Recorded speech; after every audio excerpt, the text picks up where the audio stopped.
Cronkite News starts now.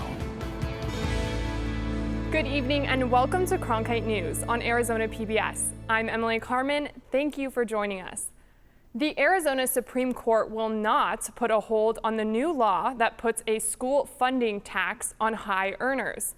The justices ruled it will not pause the new law while lower courts look at the constitutionality issue. The state's voters approved the tax in November. Opponents say the new tax will hurt the state's economy.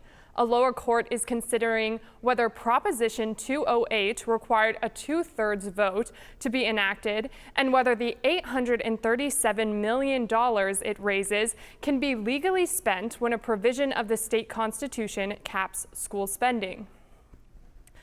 The Maricopa County Board of Supervisors voted Wednesday to serve a financial claim of nearly $3 million to Arizona Senate President Karen Fann. The Board of Supervisors is seeking this money to replace voting machines which were decommissioned and, quote, rendered useless due to the Senate's election audit. Fann objected to the claim, saying this was just a publicity stunt by Maricopa County. She said, quote, machines were not damaged or tampered with, and they know it. Fann also said that the companies contracted to conduct the Senate's election audit are currently putting together a report of their findings, though there is no official date on when that report will be available. This year's monsoon season has seen record-breaking rainfall, which has caused damage to homes throughout the state. I spoke with a flood restoration expert about flooding damage in the Phoenix metro area and what you can do to keep your home safe. High winds, heavy rains, and flooding from Arizona monsoons can cause severe damage to your home. And this year's monsoon season has been particularly wet. This has stretched thin flooding restoration services throughout Phoenix. We went from about 3 claims a day, and now I know we have about 30 claims a day. And some of those we're actually having to turn away to give to other companies because we can't accept that much work. Some of the biggest problems monsoon weather causes is to roofing, and broken ceilings often leads to water damage. Especially when the winds come through pretty heavily, they shift those shingles and those roof tiles a little bit, which allow the water to come in when it rains. Keith Pomenis of EHS Restoration recommends everyone get their roof inspected, even if you don't have a problem right now. These issues were not even identified for the last few years in our homes. We had minor winds with not a lot of rain, so issues were happening to their homes. And without the rain, they didn't know they even had a problem. Now with all this rain, they're learning the hard way really fast that there's problems with their roof. Pomenis also recommends keeping sandbags near your home, checking regularly for water and roofing damage, and if you have large trees around your property, trim them down. In Phoenix, Emily Carmen, Cronkite News. With flood restoration services stretched thin, make sure to call for a roofing or water damage inspection as early as possible to avoid major damage. As COVID-19 comes back with the Delta variant causing chaos across the country and the state, mask mandates and vaccine questions continue to rise in the legal community. The latest is out of Tucson, where the union representing Tucson police officers is challenging the city's decision to require employees to get the coronavirus vaccine. The lawsuit filed by the Tucson Police Officers Association alleges the policy breaches its labor contract by unilaterally enacting the ordinance without first bargaining in good faith over the change in working conditions, and asks a court to declare the mandate to be illegal. And now, a look back at some of our top sports stories. 2 Los Angeles filmmakers made a revealing documentary about a Mexican family's migration to Santa Monica in the early 1900s. Cronkite News reporter Kimberly Silverio Bautista spoke with them about the historical issues and how it affects today's community.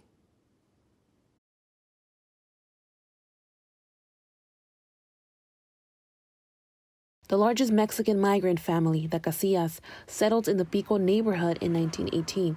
They were limited to certain neighborhoods in LA, along with the African American and Asian community. Their experience reflects housing problems faced by many people of color in the Southwest, who lived in segregated areas because of racially restrictive covenants. Because this was a multicultural neighborhood. It was the place where all the people of color lived. all the service workers, the janitors, the gardeners, the cooks, the maids lived in this neighborhood. So it was, in many ways, it was defined by racism. Co-filmmaker Dan Kwong says, "We Were All Here" tells a story of the Casillas family in La Veinte, which is what locals call 20th Street, in the Pico neighborhood in Santa Monica. Kwong said the family were delighted someone is interested in their story, although it was a challenge to interview them due to COVID-19 restrictions. So the early interviews had to be done by Zoom, which is very limiting, and one person I only interviewed only by phone. So that was, it made progress very difficult on the film because I couldn't say, can I come over and look at all your old photographs, right? Beyond housing segregation, the construction of the Santa Monica 10 highway affected the neighborhoods. Residents were displaced across the LA communities of color. Co-filmmaker Paulina Sahagan said this neighborhood was thriving even before the highway was built. Sahagan would like city planners to be more cautious of structures they plan to build before destroying a neighborhood. Really look at this. Urban planners, really look at this. See what you have already. It's kind of like ripping out native plants and putting plants that don't grow in that medium. So what will happen? You'll have a disaster. In Santa Monica, Kimberly Silverio Bautista, Cronkite News. The filmmakers hope to develop the film for educational purposes in the future. Their film premiered in Santa Monica on Saturday, June 26. This Pride Month, many athletes and athletic organizations have called for more LGBTQ acceptance in sport. In Phoenix, one adult recreational league is doing the same. I was able to speak with the league and some of its members to see what they are doing to increase local participation and inclusivity in sports. Nolan Newsom's height and stature always made him seem like the perfect athlete, but sports were a place he felt he didn't belong growing up gay. I'm 6'6", so I played basketball naturally. Everyone asked me that, and it was fun. I loved it, but I truly felt discluded and not involved, and it made me, depressed and not passionate about it. Newsom is not alone. Athletics are a place where many members of the LGBTQ community feel they have traditionally been barred. And so, the Varsity Gay League was created to change these perceptions. One of the things that we really strive to create is a culture that is accepting and open, especially to people who might not have felt that they were athletic or thought they would ever be athletic. The Varsity Gay League oversees more than 200 different sports leagues across the nation. In Phoenix, they offer dodgeball, kickball, and doubles tennis. And you don't have to be gay to play. Though the league is specifically marketed to increase LGBTQ participation in sport, another goal is to increase allyship. We want straight people to come and play with us and, get to know us. We're just people, and we want to be visible and be accepted and be part of the community. Both Kevin Bushaw and Will Hackner, the creator of the organization, say the Varsity Gay League has improved the visibility and camaraderie of the gay community in Phoenix. To have a space, a large open space, where teams and communities and people and events and activities and, all of that is brought together in a supportive way has created such a loving, beautiful culture. The Varsity Gay League is continuing to expand. As participation grows in Phoenix, more sports and teams will be added to the league. If you want to play in the Varsity Gay League, visit their website at varsitygayleague.com/Phoenix for more information. COVID-19 has taken a major toll on small business across America, with the Federal Reserve estimating over 200,000 closures across the country. Cronkite News reporter Harrison Klopp has the story of one small business in downtown Phoenix that was closed, but managed to reopen, rebrand, and succeed. Searcher is a skate shop located on Roosevelt Row in downtown Phoenix that sells anything from skateboards, clothes, and art. However, they didn't always used to be a skate shop. From June of 2019 to March of 2020, Searcher was an art gallery. But when the pandemic started, the gallery closed. However, owners TJ Brendel, Becky Bays, and Grant Oberlin saw the pandemic as a fresh start to rebrand their company. You know, people coming for to buy art, it's really hard to have people come in, especially after COVID, and spend $300 on an original piece of artwork.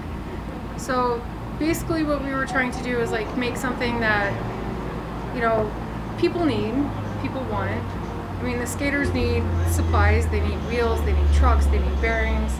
People like buying shirts. COVID was actually a blessing in disguise for us. We had the space, it was empty because of COVID, and we decided to do something, once everything kind of was about to go back to normal or whatever, we were like, we should do something that we've always wanted to do.